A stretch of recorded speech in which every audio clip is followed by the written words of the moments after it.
دا بخون کې مهربان خدای پنوم درنو کتونکو زم تاسو ورور تاسو قربا حبیب الله همدرد او تاسو ګورئ سما پښتو درنو کتونکو نن در سره په سما پښتو په دغه چینل کې د کراچۍ سیمې د هغه ځای نه مخاطب هم چېرته چې د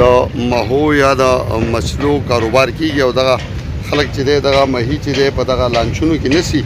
او دغه لانچونه چې دي تاسو کتای شئ چار چاپېره زمانه اخوا دېخوا ټول دغه لانچونه ولاړ دي ډېر زیات په لوی تعداد کې دغه لانچونو ته راکوشوي یو او موږ وایو چې تاسو سره یو دوه درې خبرې وکړو او بل دا چې تاسو دغه لانچونه هم وینئ د دې نه هم خوند واخلئ او دا تر کوم ځای پورې چې نظر ځي نو دا سمندر دی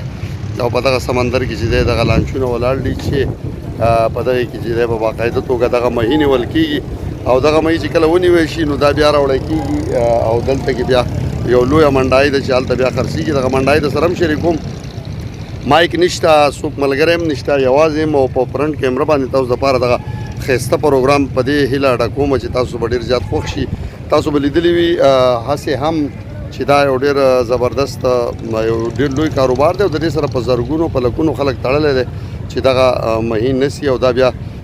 راوړي او دلته خرڅوي بیا په مختلف قسم مهي دلته بیا که تاسو وګورئ نو زموږ په وروستو باندې دا ټول چې دی نور هېڅ څه نه ښکاري صرف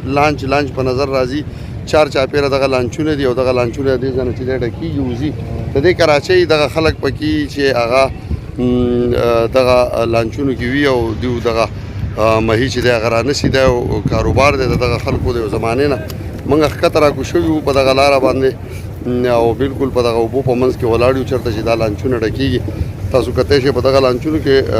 د مختلفو ځایونو خلک دي چې هغه دغه سمندر ته ځي په میاشتو په هفتو په دغه سمندر کې وي او بیا چې دی هغه مهي راوړي او بیا یې خرڅوي دلته نو دا یو ډېر زوړ کاروبار دی دلته تاسو لیدی شئ کتونکو چې موږ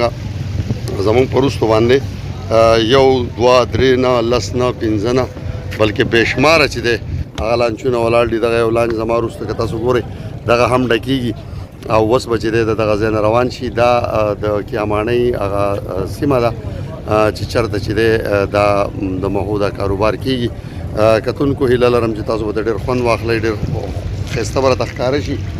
د سوات مختلف ښایسته ځایونه هم درسره شریک کړي هر څه تاسو لیدلي اوس په کراچۍ کې یو کراچۍ ته هم ډېر په ایمرجنسي کې راغلي یو زیات ټایم نشته وخت انتهایي کم و چې تاسو سره هم ډېرې خبرې کړې وې ډېر ځایونه هم درسره شریک کړی به هر حال دغه را سره وګورئ نن د کراچۍ د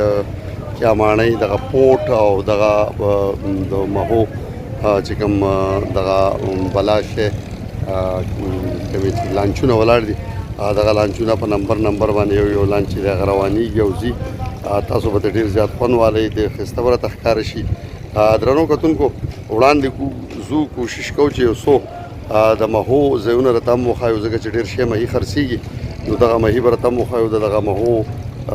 مختلف قسمونه به وینئ خوند به ترې واخلئ تر هغې پورې خپل کوربه حبیب الله هم درته ورکوي اجازت د ملتیا مو مننه کوم